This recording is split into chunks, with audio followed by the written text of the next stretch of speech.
Guys, good morning everyone. তো সকালবেলা ঘুম থেকে উঠে চলে গেছিলাম ছাদে গিয়ে দেখি এরকম ঠান্ডা মেঘলা ওয়েদার আছে।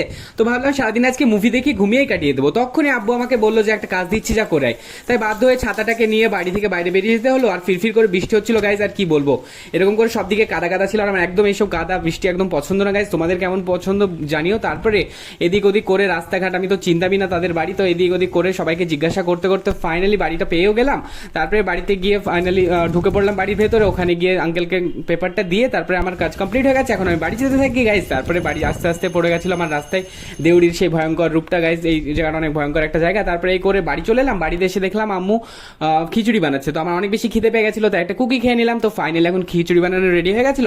তাই আম্মু সবাইকে সার্ভ করে দিতে বললো। তারপরে ডিম ভাজা দিয়ে খিচুড়ি খাওয়া কমপ্লিট করে ঘরে গিয়ে দেখিনি সাথে এখানে চারিজাইডের ড্রয়িং বানিয়েছে আর খিচুড়ি খাচ্ছে। তখনই আম্মু বললো যা গম বৃষ্টি দিয়ে মিলে। তো আমি আম্মুর কথা মতো সেটাকে নিয়ে বাইরে যেতে থেকে। তোমরা এরকম ভিডিওর জন্য চ্যানেল সাবস্ক্রাইব করো গাইজ।